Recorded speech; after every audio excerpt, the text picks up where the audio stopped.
And I have some questions about this other area as well. Is that a foot, some clouds, or a stretched out ball sack underneath that tiger's chin?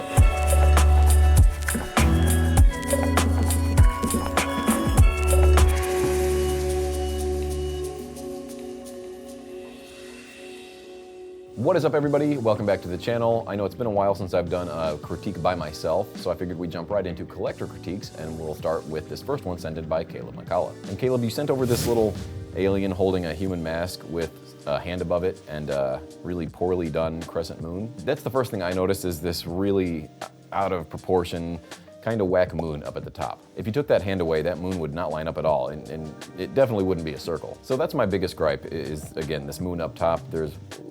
On the left side, it's very sharp. On the right side, it's very blunt.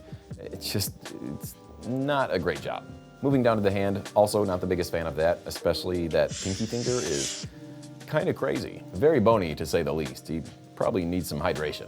Water would be nice. The thumb also looks extremely long. It almost looks longer than any other finger. Also, I'm just wondering about a few things when it comes to this hand, especially up on the top near the right side of that moon.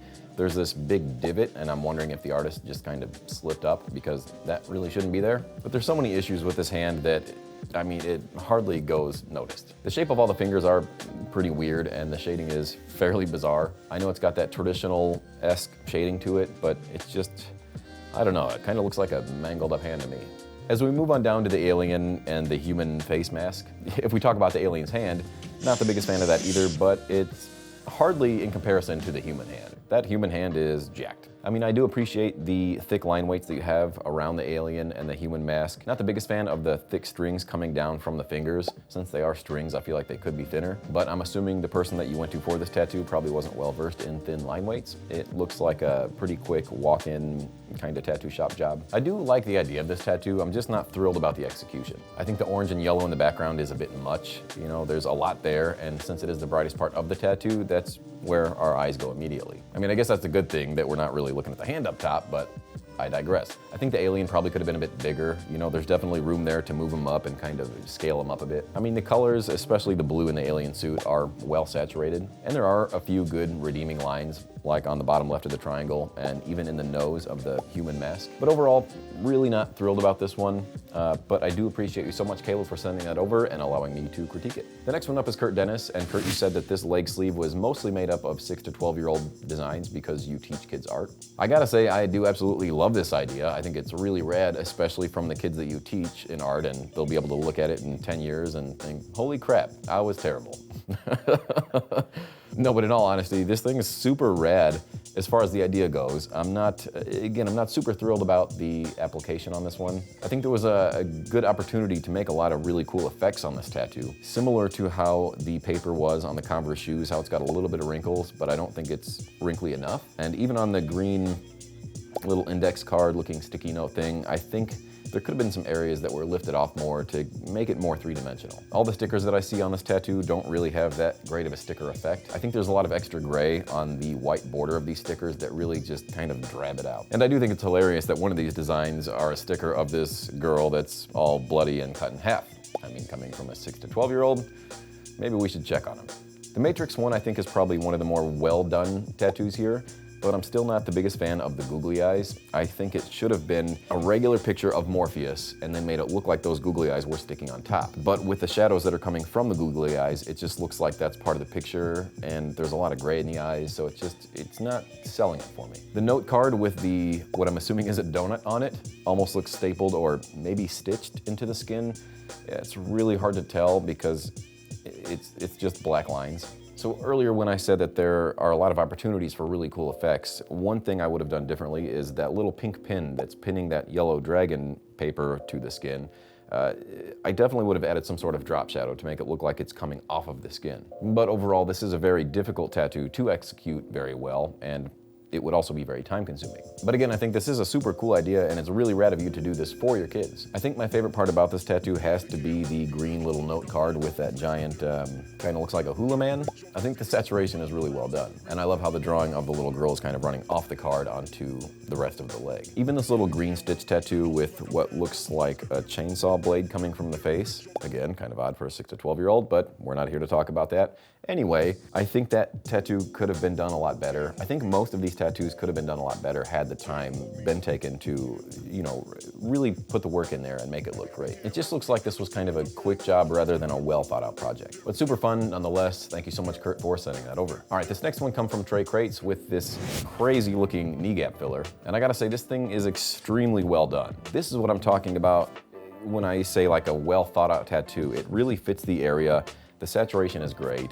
The outlines are damn near perfect. Funny enough, Yogi Barrett, the guy that did this tattoo, for some reason has me blocked on Instagram. Couldn't tell you why, but either way, excellent job, Yogi, if you do see this. Especially for being on a knee, I think the color saturation in this thing it would be a very hard tattoo to execute well. Again, this thing's kind of crazy, but it is super cool. I love the contrasting colors as well, how you've got this almost hot pink with these light looking greens, and greens and pink always look well together. You've also got the yellow for the teeth, which again works great with pink and green, so you couldn't have asked for a better choice when it comes to colors. The little glare circle on the eye, or at least that's what I think it is a little strange. If it is supposed to be a glare, it doesn't really read as one. But other than that, this tattoo ate and left no crumbs. That one's for my Gen Z audience. Again, super rad. Thank you so much, Trey, for sending that over. This next one comes in from Von Mondi, and Von, you sent over a cover-up suggestion for this star and these initials. Well, if you've seen this channel before at all, you know I'm gonna suggest a sick-ass panther.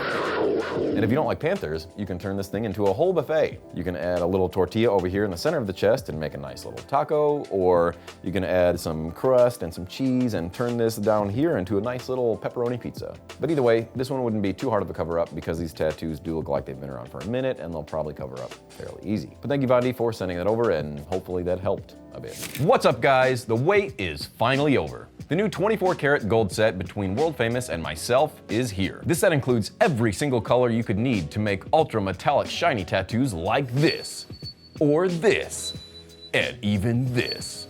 I'm excited for you guys to try it. This is all I've been using for the past 2 years, and I absolutely love it. So make sure to head over to painfulpleasures.com and use my promo code PONY15 to save 15% off. And if you do pick up the set and use it on a tattoo, send over a picture or video to ponycritiques@gmail.com and we will feature it on an episode. Once again, that's painfulpleasures.com, promo code PONY15. All right, this next one comes in from Nick Rameri from Belgium. And Nick, you said you were working on a Japanese bodysuit and you're a bit unsure about some of the parts of this tattoo. You did mention in the email that a lot of people are complimenting it, saying it looks good, but that's why you sent it to me, because I'm gonna tell you the honest truth. Now, at first glance, this tattoo doesn't look too bad, but as we break it down piece by piece, it does get a little strange. I do love the fact that you have a samurai turtle, Raphael, in this image, but he does look a little small in comparison to the tiger, and there is plenty of room to make this turtle a lot bigger, since a lot of the upper right of your back is covered in just black. Also, it is a little strange that Raphael is holding a sword in one hand and his sai in another, and he's also holding that sai fairly weird. It's probably not the best way to go about an attack, by holding it by the blade, because it doesn't even really look like there's a handle on that sai. And if I were doing this tattoo, I probably would have hand-drawn the blade of that sword on rather than use a stencil, because as this fits your body, the blade of the sword just gets really wonky, as we can tell. Raphael's back right leg does get a little messy. It's hard to tell exactly where it's sitting. It looks like I can see part of a shoe, but right above that shoe is a cherry blossom, the same type of cherry blossom that's in the background. And it looks like there's also cherry blossoms on Raphael's kimono, so it just gets really messy in there. I also see a little piece of yellow that's, I don't know what's going on there, but I imagine that thing should be green, if you know what I mean. I mean, once you see it, you just really can't look away. I don't know what it was supposed to be. I think that probably could have been left out altogether.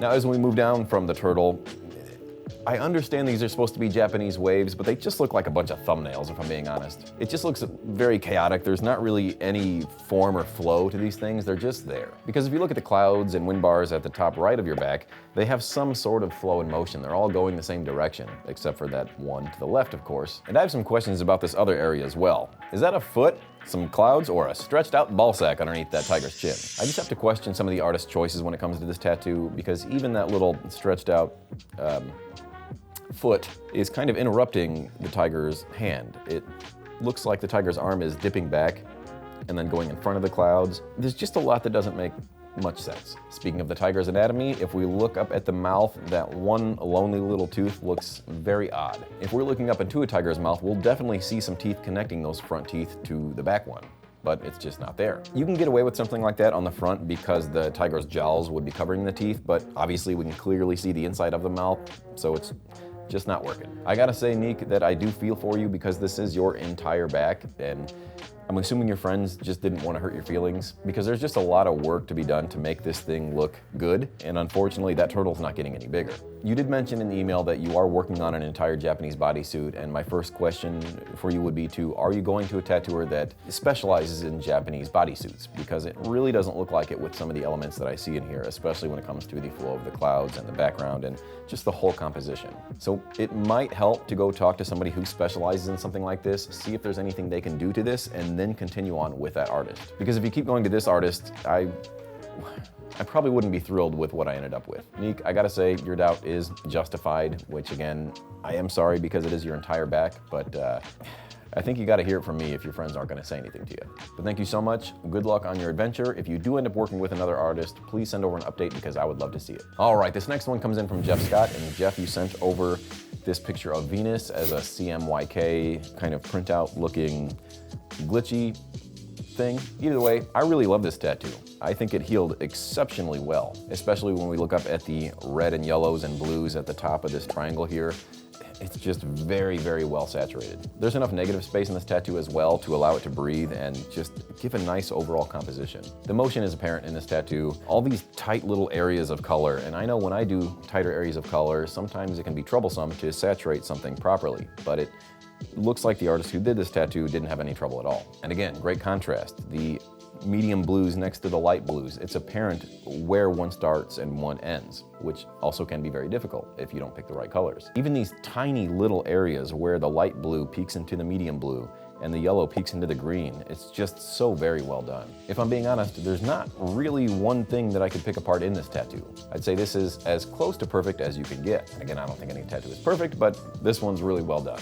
Even this yellow line on the bottom left, there's no holidays, and the light blue line up at the top right, again, no holidays. I would want to talk to this artist personally and find out how he went about applying this tattoo, because it looks like I could learn a thing or two. So thank you so much, Jeff, for sending that over. This has been a pleasure to look at. All right, now it's that time of the episode where I share with you my favorite tattoo of the episode, which, if Yogi Barrett didn't have me blocked on Instagram, would have gone to Trey, because this tattoo is super freaking dope. It fits the body well, the saturation is on point, and the lines are great. Overall, it's very creative, and it's fun to look at. But when I look at Jeff Scott's tattoo, there's just something that the technical part of my brain just, like I said before, this tattoo is almost perfect. And normally we don't give a shout out to the artist in these collector episodes because sometimes they do bad, sometimes they do great.